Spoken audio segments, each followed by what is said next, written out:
Pag nirequire niyo po ang isang ahensya ng gobyerno na may confidential fund na mag-submit ng resibo, ay hindi na ho confidential fund yun. Kasi Mr. Chair, gusto ko lang pong gusto ko lang pong doon. Kasi nire-require po yun ng joint circular. So hindi po pwedeng kasi meron po tayong joint circular 2015 regarding sa confidential fund. Pero hindi po nakakatawa na sabihin natin na hindi tayo nagsasubmit ng mga resibo. So I beg to disagree po, no. Kailangan din natin mag-follow po doon sa JC 2015. Pagpaunmanhin po ninyo, pero mula po na ako'y maging ombudsman, wala po nagsabi sa akin na mag-submit po kami ng resibo dahil paano ko po re-resibuhan ang isang intelligence officer na sinuyo ko tingnan ang isang bagay o isang kaso. Ano ho yung resibo ilalagay ko doon? Paano ho ililiquidate sa akin ng intel officer?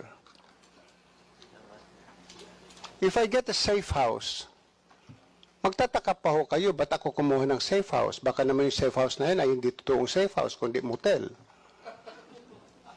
I mean, I really don't know. But if that is the case, na pag-uusapan po natin, pag-aawayan natin ng confidential fund, then, alisin ho nyo sa budget namin yung confidential fund. As I said, we can survive. I can continue investigation cases. We just smile at my friends at the ISAF and some other investigation agencies. Madali lang po yun eh. I call my friends in the provinces, I call some police officers in the provinces, I ask them for their support. Kung kailangan mag-utos sila ng tao para i-verify kung totoo ito, din doon po kami gumagastos ng transportation expense ng pagkain ng tao. So paano ililiquidate po sa amin yon? Paano kami mag-release sa submit ng resibo? Napakahirap po yata noon na mag-submit kami ng resibo. At siguro wala namang papayag din sa amin na intel officer na pag binigyan ko ng 50,000 pesos o i-liquidate mo sa akin, na tuwing sa kanya ng taxi, kung siya may, which I did it before, na pinamanmanan ako isang empleyado ng ombudsman, pinasundan ko, abay, siguro mahihirapan yung intel officer na every now and then bibigay sa akin yung mga resibo ng gasolina.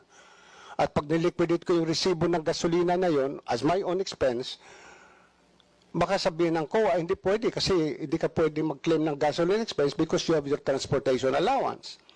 So I don't think a receipt is important. What is needed is that we make a certification, we issue a certification to the effect that we have spent the confidential fund for purposes of investigation of cases. Bakit po kami nakakatipid? Noong araw po, kung minsan lumalakad po na investigador 5. Yung 5 pong yun binawasan ko. Kasi ang aking filosofiya, kung kayang gawin ng isang Little Indian, yung gawain ng 10 Little Indian, bakit hindi ba nga ba gawin ng isang Little Indian? So just like when I was investigating the case of the onions, yung mga sibuyas, may mga isang tao kung pinalalakad o 2. Kung medyo delikado yung lugar na pupuntahan, 3 sila akong pinapupunta.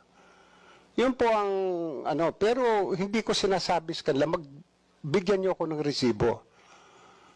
Kasi pag sila'y pupunta rin doon, mayroon mga binabayaran din sila mga tao na sinusuyo yung tao na to gather more evidence for us. Marami pong salamat.